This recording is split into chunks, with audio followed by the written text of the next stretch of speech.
ಸ್ವಾಗತ, ಶುಭ ಸ್ವಾಗತ. ಥಟ್ ಅಂತ ಹೇಳಿ ಕ್ವಿಜ್ ಕಾರ್ಯಕ್ರಮಕ್ಕೆ ತಮಗೆಲ್ಲ ಸ್ವಾಗತ. ಸ್ಪರ್ಧಿಗಳಿಗೂ ಸಹ ಸ್ವಾಗತವನ್ನ ಕೋರ್ತಾ ಇದ್ದೇವೆ. ವಿಶ್ವದಲ್ಲಿ ಸಂಶೋಧನೆಗಳು ಎಷ್ಟು ಶರವೇಗದಿಂದ ನಡೆಯುತ್ತವೆ ಅಂದರೆ ಅವುಗಳನ್ನು ಪರಿಚಯ ಮಾಡಿಕೊಳ್ಳೋದಕ್ಕೆ, ಅವುಗಳ ಬಗ್ಗೆ ತಿಳಿದುಕೊಳ್ಳೋದಕ್ಕೆ ನಮ್ಮ ಒಂದು ಬದುಕು ಸಾಕಾಗೋದಿಲ್ಲ. ಕೇವಲ ಒಂದು ವಿಷಯದಲ್ಲಿ ನಡೆಯುವಂತಹ ಸಂಶೋಧನೆಗಳನ್ನು ತಿಳಿದುಕೊಳ್ಳೋದು ಅಸಾಧ್ಯ ಎನ್ನುವ ಸ್ಥಿತಿಯಲ್ಲಿ ಅನೇಕ ವಿಭಾಗಗಳಲ್ಲಿ ನಡೆಯುವಂತಹ ಹೊಸ ಹೊಸ ಸಂಶೋಧನೆ, ಮಾಹಿತಿ, ವಿಷಯ ಇವುಗಳನ್ನೆಲ್ಲ ತಿಳ್ಕೊಳ್ಳೋದು ನಿಜಕ್ಕೂ ಅಸಾಧ್ಯವೇ ಆಗುತ್ತೆ. ಅದಕ್ಕೆ ಇಂಗ್ಲಿಷ್ ಭಾಷೆಯಲ್ಲಿ ಒಂದು ಪ್ರಯತ್ನವನ್ನು ಮಾಡೋದುಂಟು. ವಿವಿಧ ಭಾಷೆಗಳಲ್ಲಿ, ಶಾಸ್ತ್ರಗಳಲ್ಲಿ, ಪ್ರದೇಶಗಳಲ್ಲಿ, ಊರುಗಳಲ್ಲಿ ನಡೆದಂತಹ ಸಂಶೋಧನೆಗಳು, ಹೊಸ ಮಾಹಿತಿಗಳು ಏನಿದೆ ಅವನ್ನೆಲ್ಲ ಸಂಗ್ರಹಿಸಿ ಒಂದು ಪುಸ್ತಕ ರೂಪದಲ್ಲಿ ನೀಡೋದುಂಟು. ಅದನ್ನು ಇಯರ್ ಬುಕ್ ಅಂತ ಕರೀತಾರೆ. ಅದನ್ನು ಇಂಗ್ಲಿಷಲ್ಲಿ ಬಹಳ ಜನಪ್ರಿಯವಾಗಿರ್ತಕ್ಕಂತಹ ಈ ಪುಸ್ತಕ ಇಯರ್ ಬುಕ್ ಅನ್ನೋದು ಏನಿದೆ, ವಾರ್ಷಿಕ ಪುಸ್ತಕ ಏನು ಇದೆ, ಅಂತಹ ಒಂದು ಪ್ರಯತ್ನ ಕನ್ನಡದಲ್ಲಿ ಇದುವರೆಗೂ ನಡೆದಿರಲಿಲ್ಲ. ಹೊಸ ಸಂಶೋಧನೆಗಳನ್ನು ತಿಳಿಸುವಂತಹ ಪುಸ್ತಕ ಪ್ರಕಟವಾಗಿರಲಿಲ್ಲ. ಆದರೆ ಆ ಕೊರತೆ ನೀಗುವ ದಿಶೆಯಲ್ಲಿ ಒಂದು ಹೊಸ ಪುಸ್ತಕ ಈಗ ಬಿಡುಗಡೆಯಾಗಿದೆ. ಅದುವೇ ವಿಜ್ಞಾನ ಜಗತ್ತು 2010. ವಿಜ್ಞಾನ ಜಗತ್ತು 2010 ಎನ್ನುವ ಈ ಒಂದು ಪುಸ್ತಕವನ್ನು ಬರೆದಿದ್ದಾರೆ ಟಿ.ಆರ್. ಅನಂತರಾಮು ಅವರು. ಟಿ.ಆರ್. ಅನಂತರಾಮು ಅವರು ನಮಗೆಲ್ಲ ಗೊತ್ತಿರುವ ಹಾಗೆ ಕನ್ನಡದಲ್ಲಿ ವಿಜ್ಞಾನವನ್ನ ಕುರಿತು ಬರೆಯುವಂತಹ ಪ್ರಮುಖ ಲೇಖಕರಲ್ಲಿ ಆದ್ಯರು. 50ಕ್ಕೂ ಹೆಚ್ಚು ಕೃತಿಗಳನ್ನು ಈಗಾಗಲೇ ಬರೆದಿದ್ದಾರೆ. 3 ಸಲಕ್ಕೂ ಹೆಚ್ಚು ಬಾರಿ ಇವರಿಗೆ ಅಕಾಡೆಮಿ ಪ್ರಶಸ್ತಿಯು ಇವರ ಕೃತಿಗಳಿಗೆ ಬಂದಿದೆ. ಈಗ ವಿಜ್ಞಾನ ಜಗತ್ತು 2010 ಎನ್ನುವ ಈ ಒಂದು ಪುಸ್ತಕವನ್ನ ಬರೆದಿದ್ದಾರೆ. ಈ ಪುಸ್ತಕವನ್ನ ನೋಡ್ತಾ ಇದ್ದ ಹಾಗೇನೆ ಇದನ್ನ ಕೈಗೆ ಎತ್ಕೋಬೇಕು, ಇದನ್ನ ನೋಡಬೇಕು ಎನ್ನುವ ಆಸಕ್ತಿ ಬರುತ್ತೆ. ಯಾಕಂದ್ರೆ ಈ ಪುಸ್ತಕ ಮುದ್ರಣ ಆಗಿರೋದು ಹಾಲು ಕಾಗದದ ಮೇಲೆ, ಮತ್ತೆ ಪ್ರತಿಯೊಂದು ಪುಟದಲ್ಲೂ ಸಹ ಇದರಲ್ಲಿ ಚಿತ್ರಗಳಿವೆ. ಈ ಚಿತ್ರಗಳನ್ನು ನೋಡ್ತಾ ಹೋಯಿತು ಅಂತ ಹೇಳ್ತಂದ್ರೆ ಆ ಚಿತ್ರಗಳಲ್ಲಿರ್ತಕ್ಕಂಥ ಕುತೂಹಲಕರ ಅಂಶವೇ ನಮ್ಮ ಗಮನವನ್ನ ಸೆಳೆಯುತ್ತೆ. ಕ್ಷುದ್ರ ಗ್ರಹದ ಧೂಳಿಗಾಗಿ, ಕ್ಷುದ್ರ ಗ್ರಹ ಅನ್ನೋದು ನಮಗೆಲ್ಲ ಗೊತ್ತಿರುವಂತಹ ಒಂದು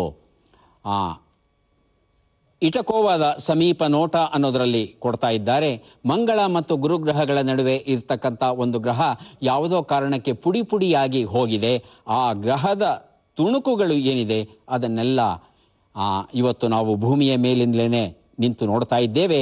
ಇದು ಹೇಗಿದೆ ಅಂತ ಹೇಳ್ತಂದ್ರೆ ಒಂದು ಬೆಟ್ಟದ ನೆಲ್ಲಿಕಾಯಿ ಗಾತ್ರದಿಂದ ಹಿಡಿದು ನಿಜವಾಗಿಯೂ ಬೆಟ್ಟದವರೆಗೆ, ನಿಜವಾಗಿಯೂ ಕ್ಷುದ್ರ ಗ್ರಹದವರೆಗೆ ಇವು ಎಷ್ಟು ವ್ಯಾಪ್ತಿಯಾಗಿ ಹರಡಿದೆ, ಇವುಗಳ ವಿಶೇಷತೆ ಏನು ಅನ್ನೋದನ್ನ ನಾವು ನೋಡಬಹುದಾಗಿದೆ. ಹಾಗೆಯೇ ಸಂಶ್ಲೇಷಿತ ಕೋಶ, ಕ್ರೈಗ್ ವೆಂಟರ್ ನಮಗೆಲ್ಲ ಗೊತ್ತಿರುವಂಥದ್ದೇ ವ್ಯಕ್ತಿ. ಮಾನವನ ವಂಶವಾಹಿಗಳನ್ನ ಮೊದಲ ಬಾರಿಗೆ ಅದರ ವಿವರವನ್ನ ನೀಡಿದಂಥವನು ಈಗ ಸಂಶ್ಲೇಷಿತ ಕೋಶವನ್ನ ರೂಪಿಸಿದ್ದಾನೆ. ನಮಗೆಲ್ಲ ಗೊತ್ತು, ಒಂದು ಜೀವ ಅನ್ನೋದು ಹುಟ್ಟಬೇಕಾದರೆ ಒಂದು ಪುರುಷ ಕಣ, ಒಂದು ಸ್ತ್ರೀ ಕಣ ಬೇಕೇ ಬೇಕಾಗುತ್ತೆ. ಆದರೆ ಅಂತಹ ಕಣಗಳ ನೆರವಿಲ್ಲದೆ ಮೊದಲ ಬಾರಿಗೆ ಒಂದು ಜೀವಕೋಶವನ್ನ ರೂಪಿಸಿದ್ದೇನೆ ಅಂತ ಹೇಳಿ ಸಾರಿದ ಈ ಕ್ರೈಗ್ ವೆಂಟರ್.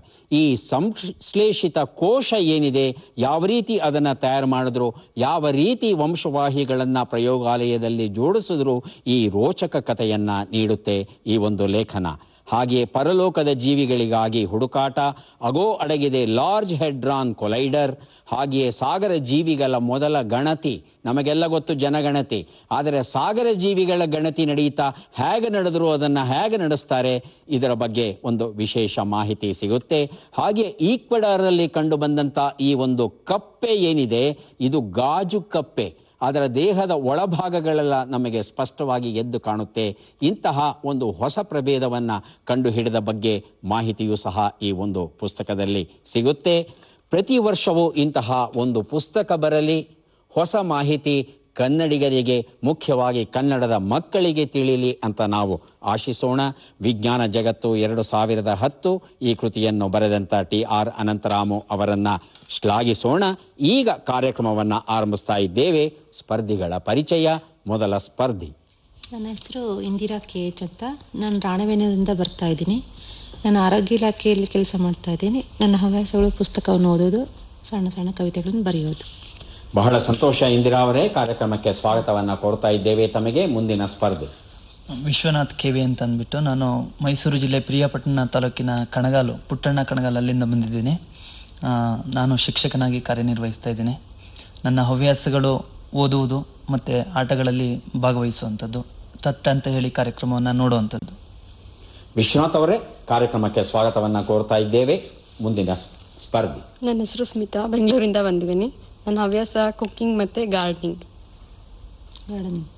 ಸಂತೋಷ ಸ್ಮಿತಾ ಅವರೇ, ಕಾರ್ಯಕ್ರಮಕ್ಕೆ ಸ್ವಾಗತ. ಮೂವರು ಸಿದ್ಧ ಅನ್ನೋದಾದರೆ ಕಾರ್ಯಕ್ರಮ ಆರಂಭಿಸೋಣ. ಮೊದಲಿಗೆ ನಿಯಮಗಳನ್ನ ನೋಡಿಬಿಡೋಣ. ಒಟ್ಟು 12 ಪ್ರಶ್ನೆಗಳು. ಮೊದಲು ಬಜರ್ ಒತ್ತಿದವರಿಗೆ ಉತ್ತರಿಸುವ ಅವಕಾಶ. ಪ್ರತಿ ಸರಿ ಉತ್ತರಕ್ಕೆ ಪುಸ್ತಕ ಬಹುಮಾನ. ಆಯ್ಕೆಗಳು ಬರುವ ಮೊದಲೇ ಬಜರ್ ಒತ್ತಿ ಸರಿ ಉತ್ತರವನ್ನ ನೀಡಿದರೆ +10 ಅಂಕ, ತಪ್ಪು ಉತ್ತರಕ್ಕೆ -10 ಅಂಕ. ನಕಾರಾತ್ಮಕ ತಂತ್ರಗಳಿಗೆ ಅವಕಾಶವಿಲ್ಲ. 100 ಅಂಕ ಪಡೆದವರಿಗೆ ಒಂದು ಸಿಡಿ ವಿಶೇಷ ಬಹುಮಾನ. ಕಾರ್ಯಕ್ರಮದ ಮೊದಲ ಪುಸ್ತಕ ಕೊಲಂಬೋ ಇಂದ ಅಲ್ಮೋರಕ್ಕೆ, ಸ್ವಾಮಿ ವಿವೇಕಾನಂದ ಬರೆದಿರುವಂತಹ ಕೃತಿ ಇದು. ನಾವು ಕೇಳುವ ಮೊದಲ ಪ್ರಶ್ನೆ ಈಗ ಬಂತು. ತಲೆ ನಿಲ್ಲದಿರು ಎಂಬ ನುಡಿಗಟ್ಟಿನ ಅರ್ಥವೇನು? ಆಯ್ಕೆಗಳು: ತುಂಬಾ ಸಂತೋಷವಾಗು, ಅಲೆಮಾರಿಯಾಗು, ತುಂಬಾ ವಯಸ್ಸಾಗು, ಅಹಂಕಾರ ಬರು. ಒಂದ್ಸಲ ಮಾತ್ರ ಬಜರ್ ಒತ್ತಿ, 2 ಸಲ ಒತ್ತಬೇಡಿ. ಇಂದಿರಾ, ವಿಶ್ವನಾಥ್, ಸ್ಮಿತಾ. ಅಹಂಕಾರ ಬರು. ಸಂಖ್ಯೆ 4 ಅಹಂಕಾರ ಬರು. ವಿಶ್ವನಾಥ್. ಅಹಂಕಾರ ಬರು. ಸ್ಮಿತಾ. ಅಹಂಕಾರ ಬರು. ಉತ್ತರವನ್ನ ನೋಡೋಣ. ಅಹಂಕಾರ ಬರು ಉತ್ತರ ಸರಿಯಾಗಿದೆ. ಇಂದಿರಾ ಈ ಉತ್ತರವನ್ನ ಕೊಟ್ಟಿದ್ದಾರೆ. ಕೊಲಂಬೋ ಇಂದ ಅಲ್ಮೋರಕ್ಕೆ ಈ ಒಂದು ಪುಸ್ತಕವನ್ನ ಇಂದಿರಾ ಅವರಿಗೆ ಕೊಟ್ಟಿದ್ದೇನೆ. ಮುಂದಿನ ಪುಸ್ತಕ ಮತ್ತು ಪ್ರಶ್ನೆ. ಕೆಲವು ಲಲಿತ ಪ್ರಬಂಧಗಳು. ಸಂಪಾದಕರು ಎಚ್ ಜಯಮ್ಮ ಕರಿಯಣ್ಣ ಹಾಗೂ ಇಂದಿರಾ ಹೆಗ್ಗಡೆ. ಪ್ರಶ್ನೆ: ಆದಿಶಂಕರರು ಏರಿದ ಸರ್ವಜ್ಞ ಪೀಠ ಈಗ ಎಲ್ಲಿದೆ? ಆಯ್ಕೆಗಳು: ಬಜರ್ ಒತ್ತಿದ್ದಾರೆ ವಿಶ್ವನಾಥ್, ನಂತರ ಸ್ಮಿತಾ. ವಿಶ್ವನಾಥ್. ನೇಪಾಳ. ಎಷ್ಟನೇದಪ್ಪ? 4 ನೇಪಾಳ. ಸ್ಮಿತಾ. 4 ನೇಪಾಳ. ಇಂದಿರಾ. ನೇಪಾಳ. ನೇಪಾಳ. ಉತ್ತರವನ್ನ ನೋಡೋಣ.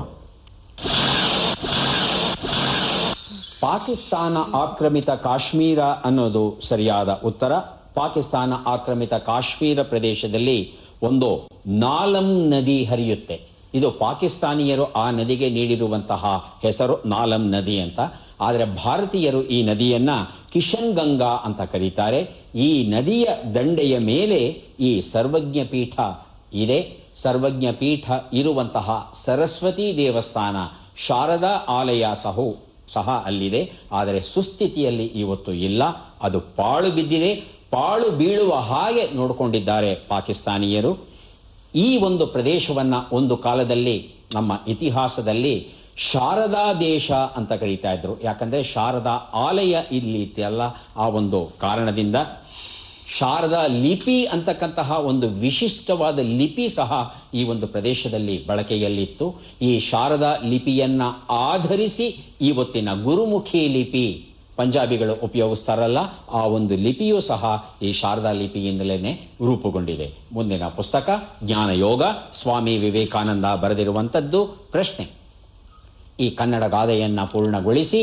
ಮೊದಲ ಭಾಗ ಕಿಚ್ಚಿಗೆ, ಎರಡನೆಯ ಭಾಗ ಆಯ್ಕೆಗಳು: ಕಿಚ್ಚನ್ನು ಹೊತ್ತಿಸಿದ ಹಾಗೆ, ಇರುವೆ ಮುತ್ತುವುದೇ, ಕಿರಿತನ ಉಂಟೆ, ನೀರು ಹೊಯ್ದ ಹಾಗೆ. ಬಜರ್ ಒತ್ತಿದ್ದಾರೆ ವಿಶ್ವನಾಥ್. ನೀರು ಹೊಯ್ದ ಹಾಗೆ. ಇನ್ಯಾರು ಉತ್ತರ ಕೊಡ್ತೀರಾ? ಇಂದಿರಾ, ಸ್ಮಿತಾ ಹೇಳಿ. ಇಂದಿರಾ ಅವರೇ. ಕಿಚ್ಚಿಗೆ ಇರುವೆ ಮುತ್ತುವುದೇ, ಎರಡನೇ ಆನ್ಸರ್. ಸ್ಮಿತಾ, ಉತ್ತರವನ್ನ ನೋಡೋಣ. ಇರುವೆ ಮುತ್ತುವುದೇ ಅನ್ನೋದು ಸರಿಯಾದ ಉತ್ತರ. ಈ ಉತ್ತರವನ್ನ ಕೊಟ್ಟದ್ದು ಇಂದಿರಾ ಅವರು. ಜ್ಞಾನಯೋಗ ಈ ಒಂದು ಪುಸ್ತಕವನ್ನ ಕೊಟ್ಟಿದ್ದೇನೆ ಇಂದಿರಾ ಅವರಿಗೆ. ಕಿಚ್ಚಿಗೆ ಇರುವೆ ಮುತ್ತುವುದೇ ಕನಕದಾಸರು ಹೇಳಿದಂತಹ ಒಂದು ಮಾತು. ಅವರ ಕೀರ್ತನೆಗಳಲ್ಲಿ ಬರುವ ಒಂದು ಮಾತನ್ನ ಇಲ್ಲಿ ಗಾದೆ ರೂಪದಲ್ಲಿ ನೀಡಿದ್ದೇವೆ. ಮುಂದಿನ ಪುಸ್ತಕ ಜನ್ನ. ಸಂಪಾದಕರು ಗಿರೆಡ್ಡಿ ಗೋವಿಂದರಾಜ ಅವರು. ನಮ್ಮ ಪ್ರಶ್ನೆ: ಈ ಲೆಕ್ಕವನ್ನ ಬಿಡಿಸಿ. ಲೆಕ್ಕ 90, 45, 45, 31. ಅಂತಿಮ ಉತ್ತರ 31. 1 ನಿಮಿಷದ ಅವಕಾಶ. ಬಜರ್ ಆಗಲೇ ಒತ್ತಿದ್ದಾರೆ ಸ್ಮಿತಾ ಅವರು. ನಂತರ ಇಂದಿರಾ. ಸ್ಮಿತಾ 90 ಆದ್ಮೇಲೆ ಪ್ಲಸ್ ಮೈನಸ್. ಮೊದಲನೇ ಚಿಹ್ನೆ ಪ್ಲಸ್, ಹಾ, ಎರಡನೇ ಚಿಹ್ನೆ ಮೈನಸ್. ಮೈನಸ್, ಮೂರನೇ ಚಿಹ್ನೆ plus. Plus. Plus minus plus. Indira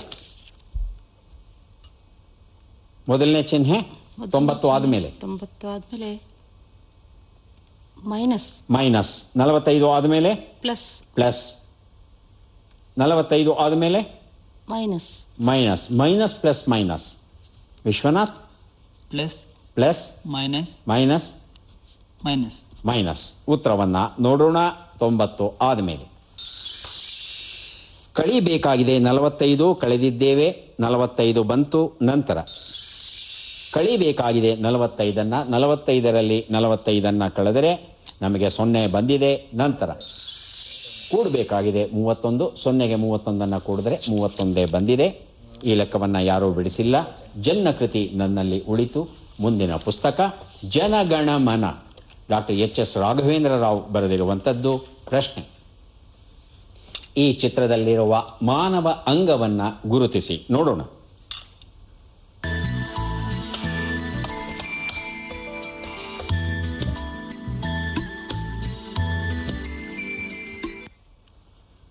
ಆಯ್ಕೆಗಳು ಬರುವ ಮುನ್ನ ವಿಶ್ವನಾಥ್, ಇಂದಿರಾ, ಸ್ಮಿತಾ ಬಜರ್ ಒತ್ತಿದ್ದಾರೆ. ವಿಶ್ವನಾಥ್. ಕಿಡ್ನಿ. ಕಿಡ್ನಿ ಕನ್ನಡದಲ್ಲಿ ಏನು ಹೇಳ್ತಾರೆ? ಪಿತ್ತಜನಕಾಂಗ. ಯೋಚನೆ ಮಾಡಬೇಡಿ. ಅಲ್ಲ, ಕನ್ನಡ ಉತ್ತರ ಗೊತ್ತಿಲ್ಲ ಅಂದ್ರೆ ಮೂತ್ರಪಿಂಡ. ಗೊತ್ತಿಲ್ಲ ಅಂತ ಮೂತ್ರಪಿಂಡ. ಮೂತ್ರಪಿಂಡ. ಇಂದಿರಾ ಮೂತ್ರಪಿಂಡ. ಮೂತ್ರಪಿಂಡ. ಸ್ಮಿತಾ ಮೂತ್ರಪಿಂಡ. ಮೂತ್ರಪಿಂಡ. ಆಯ್ಕೆಗಳು: ಮೂತ್ರಪಿಂಡ, ಅಂಡಾಶಯ, ಮೂತ್ರಕೋಶ, ಹೃದಯ. ಮೂತ್ರಪಿಂಡ ಅಂತ ಮೂವರು ಹೇಳಿದ್ದೀರಾ. ಉತ್ತರವನ್ನ ನೋಡೋಣ. ಮೂತ್ರಪಿಂಡ ಉತ್ತರ ಸರಿಯಾಗಿದೆ. ಈ ಉತ್ತರವನ್ನ ಮೊದಲು ಕೊಟ್ಟದ್ದು ವಿಶ್ವನಾಥ್ ಅವರು. ಜನಗಣಮನ ಕೃತಿಯ ಜೊತೆ ಕನ್ನಡ ರತ್ನಕೋಶ 2 ಪುಸ್ತಕವನ್ನ ವಿಶ್ವನಾಥ್ ಅವರಿಗೆ ಕೊಟ್ಟಿದ್ದೇನೆ. ಮುಂದಿನ ಪುಸ್ತಕ ಚೈನಾ ಜಪಾನ್ ಪ್ರಸಿದ್ಧ ಕಥೆಗಳು, ಅನುವಾದ ನೀಲತ್ತಹಳ್ಳಿ ಕಸ್ತೂರಿ. ಪ್ರಶ್ನೆ: ಮಹಾರಾಷ್ಟ್ರ ರಾಜ್ಯದ ವಾರ್ಧಾದಲ್ಲಿ ಮಹಾತ್ಮ ಗಾಂಧೀಜಿಯವರ ಯಾವ ಅನುಯಾಯಿ ಪೌನಾರ್ ಆಶ್ರಮವನ್ನ ಸ್ಥಾಪಿಸಿದರು? ಆಯ್ಕೆಗಳು: ಮಹದೇವ ದೇಸಾಯಿ, ಬಾಬಾ ಆಮ್ಟೆ, ವಿನೋಬಾ ಭಾವೆ, ಸಿ.ಎಫ್. ಆಂಡ್ರೂಸ್. ವಿಶ್ವನಾಥ್, ಸ್ಮಿತಾ. ಮಹಾದೇವ ದೇಸಾಯಿ. ಸ್ಮಿತಾ. ವಿನೋಬಾ ಭಾವೆ. ಇಂದಿರಾ. ಅರ್ಧ ಬಾಬಾ ಆಮ್ಟೆ. ಊಹೆ ಮಾಡ್ತಾ ಇದ್ದೀರಾ? ಉತ್ತರವನ್ನ ನೋಡೋಣ. ವಿನೋಬಾ ಭಾವೆ ಉತ್ತರ ಸರಿಯಾಗಿದೆ. ಸ್ಮಿತಾ ಈ ಉತ್ತರವನ್ನ ಕೊಟ್ಟಿದ್ದಾರೆ. ಚೈನಾ ಜಪಾನ್ ಪ್ರಸಿದ್ಧ ಕಥೆಗಳು, ಈ ಒಂದು ಪುಸ್ತಕವನ್ನ ಅವರಿಗೆ ಕೊಟ್ಟಿದ್ದೇನೆ. ಮುಂದಿನ ಪುಸ್ತಕ I love money, Suresh Padmanabhan ಬರೆದಿರುವಂಥದ್ದು. ಪ್ರಶ್ನೆ: ಈ ಅಕ್ಷರಗಳನ್ನ ಸರಿಯಾಗಿ ಜೋಡಿಸಿ. ಅಕ್ಷರಗಳು: ಚಿ, ಳ, ರ, ಚಿ, ತ, ರಿ, ಪ, ಸ್ಥ. ಬಜರುತ್ತಿದ್ದಾರೆ. ಇಂದಿರಾ. ಪರಿಚಿತ ಸ್ಥಳ. ಪರಿಚಿತ ಸ್ಥಳ ಅಂದ್ರೆ 6 ಅಕ್ಷರ ಆಯಿತು. ಇಂದಿರಾ ಅವರೇ, ನಮಗೆ ಬೇಕಾದ ಚಿರಪರಿಚಿತ ಸ್ಥಳ. ಚಿರಪರಿಚಿತ ಸ್ಥಳ. ವಿಶ್ವನಾಥ್, ಸ್ಮಿತಾ. ಚಿರಪರಿಚಿತ. ಅದೇ ಉತ್ತರ. ಸ್ಮಿತಾ ಅದೇ ಉತ್ತರ. ಉತ್ತರವನ್ನ ನೋಡೋಣ. ಚಿರಪರಿಚಿತ ಸ್ಥಳ ಉತ್ತರವನ್ನ ಕೊಟ್ಟಿದ್ದಾರೆ ಮೊದಲ ಬಾರಿಗೆ ಇಂದಿರಾ. ಉತ್ತರ ಸರಿಯಾಗಿರೋ ಕಾರಣ ಪುಸ್ತಕವನ್ನ ಅವರಿಗೆ ಕೊಡ್ತಾ ಇದ್ದೇನೆ. ಮುಂದಿನ ಪುಸ್ತಕ ಬುದ್ಧನ ನಾಡಿನಲ್ಲಿ, ರಾಜಶೇಖರ ಹತಗುಂದಿ ಬರೆದಿರುವಂಥದ್ದು. ಪ್ರಶ್ನೆ: ನುಡಿ ಅಥವಾ ಮಾತನಾಡು ಎಂಬ ಅರ್ಥವನ್ನು ನೀಡುವ ಪ ಅಕ್ಷರದಿಂದ ಆರಂಭವಾಗುವ ಮತ್ತೊಂದು ಕನ್ನಡ ಶಬ್ದವನ್ನ ನೀಡಿ. ಆಯ್ಕೆಗಳು: ಪಲ್ಗಚ್ಚು, ಪಲಕು, ಪಲ್ಲಣ, ಪಲ್ಯಂಕ. ಸ್ಮಿತಾ, ವಿಶ್ವನಾಥ್. 1 ಪಲ್ಗಚ್ಚು. ಸಂಖ್ಯೆ 1 ಪಲ್ಗಚ್ಚು. ವಿಶ್ವನಾಥ್. ಪಲಕು. 2 2 ಪಲಕು. ಇಂದಿರಾ. ಪಲಕು. ಪಲಕು. ಉತ್ತರವನ್ನ ನೋಡೋಣ. ಪಲಕು ಸರಿಯಾದ ಉತ್ತರ. ಈ ಉತ್ತರವನ್ನ ಕೊಟ್ಟದ್ದು ವಿಶ್ವನಾಥ್ ಅವರು. ಬುದ್ಧನ ನಾಡಿನಲ್ಲಿ ಈ ಒಂದು ಪುಸ್ತಕವನ್ನ ಅವರಿಗೆ ಕೊಟ್ಟಿದ್ದೇನೆ. ಪಲ್ಯಂಕ ಅಂತ ಹೇಳಿದ್ರೆ ಮಂಚ, ಪಲ್ಗಚ್ಚು ಅಂದ್ರೆ ಹಲ್ಲನ್ನು ಕಚ್ಚು, ಪಲ್ಲಣ ಅಂತ ಹೇಳಿದ್ರೆ ಕುದುರೆಯ ಜೀನು. 3 ಪುಸ್ತಕ, 3 ಪ್ರಶ್ನೆ, 3 ಸುಳುಹು. ಪದಬಂಧ ಬಂದಿದೆ. ಸುಳುಹುಗಳನ್ನ ನೋಡೋಣ. ಸುಳುಹುಗಳು: ಪರಿಚಯವಿಲ್ಲದವನು, ಐಶ್ವರ್ಯ, ಅನುಮಾನವಿಲ್ಲದ ಹಾಗೆ. ಬಜರುತ್ತಿದ್ದಾರೆ. ಇಂದಿರಾ. 1 ಉತ್ತರ. ಅಪರಿಚಿತ. ನೋಡೋಣ.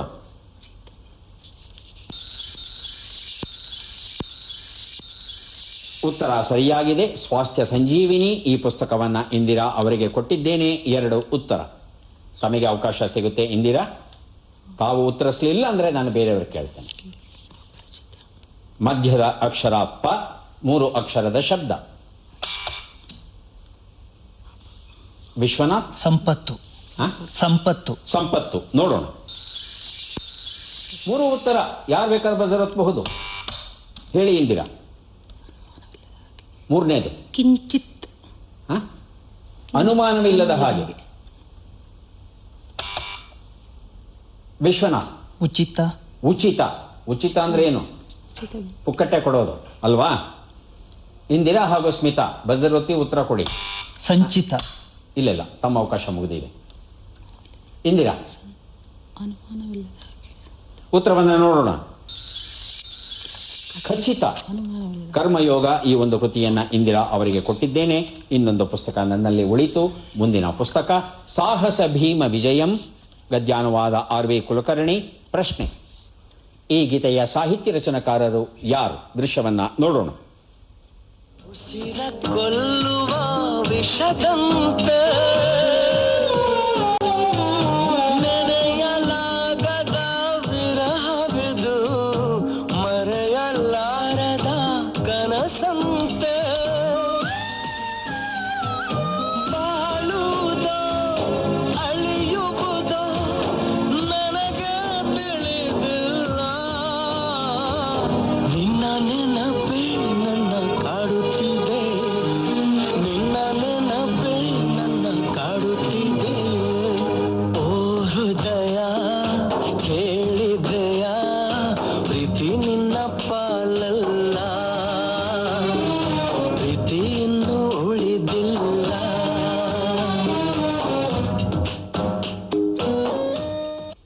ಆಯ್ಕೆಗಳು ಬರುವ ಮುನ್ನ ಬಜರುತ್ತಿದ್ದ ಇಂದಿರಾ ಅವರಲ್ವಾ? ಹೇಳಿ. ಹೌದು.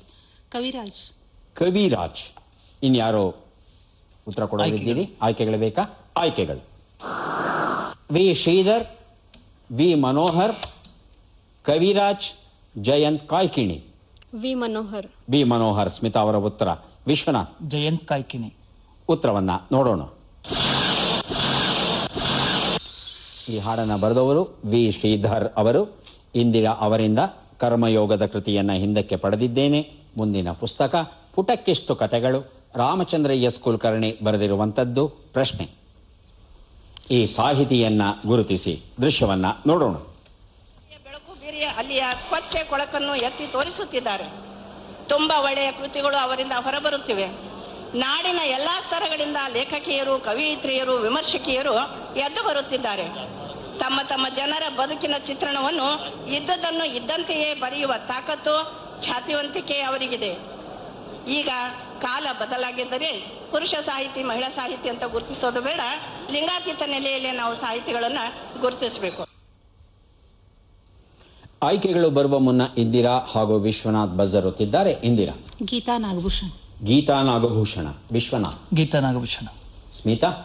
ಆಯ್ಕೆಗಳು: ವೀಣಾ ಶಾಂತೇಶ್ವರ್, ಕಮಲಾ ಹಂಪನ, SV ಪ್ರಭಾವತಿ, ಗೀತಾ ನಾಗಭೂಷಣ. ಸ್ಮಿತಾ. ಉತ್ತರವನ್ನ ನೋಡೋಣ. ಗೀತಾ ನಾಗಭೂಷಣ ಉತ್ತರ ಸರಿಯಾಗಿದೆ. ಇಂದಿರಾ ಈ ಉತ್ತರವನ್ನ ಮೊದಲು ಕೊಟ್ಟಿದ್ದಾರೆ. ಪುಟಕ್ಕೆಷ್ಟು ಕಥೆಗಳು ಈ ಕೃತಿಯ ಜೊತೆ. ಆಯ್ಕೆಗಳು ಬರಕ್ ಮೊದಲೇ ಕೊಟ್ರ ಆಮೇಲೆ ಕೊಟ್ರ? ಆಯ್ಕೆಗಳು ಬರಕ್ ಮೊದಲೇ ಕೊಟ್ಟಿ. ಮೊದಲೇ ಕೊಟ್ಟಿದ್ರಿ ಅಲ್ವಾ? ಪುಟಕ್ಕೆಷ್ಟು ಕಥೆಗಳು ಈ ಕೃತಿಯ ಜೊತೆ ಇನ್ನೂ ಒಂದು ಪುಸ್ತಕ, ಕನ್ನಡ ರತ್ನಕೋಶ. 2 ಪುಸ್ತಕವನ್ನ ಕೊಟ್ಟಿದ್ದೇನೆ ಇಂದಿರಾ ಅವರಿಗೆ. ಕೊನೆಯ ಪ್ರಶ್ನೆ ಬಂಪರ್ ಪ್ರಶ್ನೆ. 4 ಪುಸ್ತಕ: ನಾಡೋಜ ಪಂಪ, ಸ್ವಾಮಿ ವಿವೇಕಾನಂದರ ಕೃತಿ ಸಂಗ್ರಹ, ಸುವರ್ಣ ವಿಚಾರ ಸಾಹಿತ್ಯ ಹಾಗೂ ಸಂಕ್ಷಿಪ್ತ ಕನ್ನಡ ನಿಘಂಟು. ಪ್ರಶ್ನೆ: 1948ರಿಂದ 1988ರವರೆಗೆ ಹಿಂದಿ ಚಲನಚಿತ್ರ ಕ್ಷೇತ್ರವನ್ನ ತನ್ನ ನಟನೆ, ನಿರ್ಮಾಣ ಹಾಗೂ ನಿರ್ದೇಶನಗಳಿಂದ ಆಳಿದ ಮಹಾನ್ ವ್ಯಕ್ತಿ. ಬಜರ್ ಒತ್ತಿದ್ದಾರೆ ಇಂದಿರಾ. ಆಯ್ಕೆಗಳು ಕೊಡ್ತೀರಾ ಸರ್? ಆಯ್ಕೆಗಳಿಲ್ಲಮ್ಮ, ಇಲ್ಲಿ ಸುಳುಹುಗಳು ಕೊಡ್ತಾ ಹೋಗ್ತೇವೆ. ಬಜರ್ ಒತ್ತಿದ ಮೇಲೆ ಉತ್ತರ ಕೊಡಬೇಕು. ಸುಳಿವು ಕೊಡ್ತೀರಾ ಸರ್? ಅಲ್ಲ, ಈಗ ಮೊದಲೇ ಒತ್ತಿರೋದ್ರಿಂದ ಉತ್ತರ ಕೊಡಬೇಕು ನೀವು. ರಾಜ್ ಕಪೂರ್. ರಾಜ್ ಕಪೂರ್. ಸುಳುಹು 1. 1948ರಲ್ಲಿ ತಮ್ಮ 24ನೆಯ ವಯಸ್ಸಿನಲ್ಲಿ ಸ್ಟುಡಿಯೋ ಸ್ಥಾಪಿಸಿ ಆಗ್ ಎಂಬ ಚಿತ್ರವನ್ನು ನಿರ್ಮಿಸಿ, ನಿರ್ದೇಶಿಸಿ, ನಟಿಸಿದರು. ವಿಶ್ವನಾಥ್, ಸ್ಮಿತಾ. ಸುಳುಹು 2. 1970ರಲ್ಲಿ ಇವರು 6 ವರ್ಷ ಕಾಲ ಶ್ರಮಪಟ್ಟು ನಿರ್ದೇಶಿಸಿದ ಮಹಾನ್ ಚಿತ್ರ ಇನ್ನಿಲ್ಲದಂತೆ ನೆಲಕಚ್ಚಿತು. ತುಂಬ ಶ್ರಮ ವಹಿಸಿ ಈ ಚಿತ್ರವನ್ನು ನಿರ್ಮಿಸಿದ್ರು, ನಟಿಸಿದ್ರು. ಆದರೆ ಈಗ ಈ ಚಿತ್ರ ಬಿಡುಗಡೆ ಆದರೂ ಸಹ ತುಂಬಿದ ಗೃಹಗಳಲ್ಲಿ ನಡೆಯುತ್ತೆ. ಅಷ್ಟು ಅದ್ಭುತ ಚಿತ್ರ ಅದು. ಸ್ಮಿತಾ. 3 ಉತ್ತರ. ಸುಳುಹು 3. 1988ರಲ್ಲಿ ಅಸ್ತಮಾ ಸಂಬಂಧಿತ ತೊಡಕಿನಿಂದ ಮರಣಿಸಿದ ಇವರನ್ನ ಒರಿಜಿನಲ್ ಶೋಮನ್ ಎಂದು ಇಂದಿಗೂ ಕರೆಯುವರು. ವಿಶ್ವನಾಥ್, ಸ್ಮಿತಾ. ಉತ್ತರವನ್ನ ನೋಡೋಣ. ಪದ್ಮಭೂಷಣ ರಣಬೀರ್ ರಾಜ್ ಕಪೂರ್ ಸರಿಯಾದ ಉತ್ತರ. ರಾಜ್ ಕಪೂರ್ ಅಂತ ಹೇಳಿದ್ರು. ಸಂತೋಷ ಆಗ್ತಾ ಇಲ್ವಾ? ಬಹಳ ಅನುಮಾನದ ಮೇಲೆ ಉತ್ತರ ಕೊಟ್ರಿ. ಉತ್ತರ ಸರಿಯಾಗಿದೆ. 4 ಪುಸ್ತಕ ಸಿಗ್ತಾ ಇದೆ 1 ಉತ್ತರಕ್ಕೆ. ಇಂದಿರಾ ಅವರಿಗೆ 4 ಪುಸ್ತಕಗಳನ್ನು ಕೊಡ್ತಾ ಇದ್ದೇನೆ. ಯಾರಿಗೆ ಎಷ್ಟು ಪುಸ್ತಕ ಬಂದಿದೆ ಅದನ್ನ ಈಗ ನೋಡೋಣ. ಇಂದಿರಾ ಅವರಿಗೆ 5, 4, 9 ಪುಸ್ತಕ ತಮಗೆ ಸಿಗ್ತಾ ಇದೆ. ದಯವಿಟ್ಟು ಸ್ವೀಕರಿಸಿ. ಅಭಿನಂದನೆಗಳು. ವಿಶ್ವನಾಥ್ ಅವರಿಗೆ 4 ಪುಸ್ತಕ ಸಿಗ್ತಾ ಇದೆ. ಸ್ವೀಕರಿಸಿ. ಅಭಿನಂದನೆಗಳು. ಸ್ಮಿತಾ ಅವರಿಗೆ ಚೈನಾ ಜಪಾನ್ ಪ್ರಸಿದ್ಧ ಕಥೆಗಳ ಕೃತಿ ಸಿಕ್ಕಿದೆ. ಅಭಿನಂದನೆಗಳು.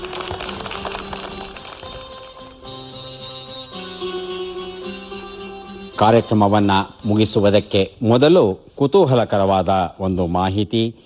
ಇಲ್ಯಾ ಇಲಿಚ್ ಮೆಚ್ನಿಕಾಫ್ ಅವರು ನಕ್ಷತ್ರ ಮೀನಿನ ಮರಿ ಏನಿದೆ ಅದಕ್ಕೆ ಒಂದು ಮುಳ್ಳನ್ನು ಚುಚ್ಚಿದ್ರಂತೆ. ಚುಚ್ಚಿದಾಗ ಅದರ ದೇಹದ ಒಳಗಿದ್ದಂಥ ಕೆಲವು ಸಂಚಾರಿ ಜೀವಕೋಶಗಳು ಬಂದು ಆ ಮುಳ್ಳನ್ನು ತಿಂದು ಅದನ್ನು ನಾಶಪಡಿಸೋದಕ್ಕೆ ಪ್ರಯತ್ನ ಪಡ್ತಾ ಇದ್ವಂತೆ. ಆಗ ಮೊದಲ ಬಾರಿಗೆ ಅವರಿಗೆ ಗೊತ್ತಾಯಿತು, ನಮ್ಮ ದೇಹವನ್ನು ಪ್ರವೇಶಿಸುವ ಪರವಸ್ತುಗಳನ್ನು ತಿಂದು ನಾಶಗೊಳಿಸುವ ವಿಶೇಷ ಜೀವಕೋಶಗಳು ಇವೆ ಅಂತ.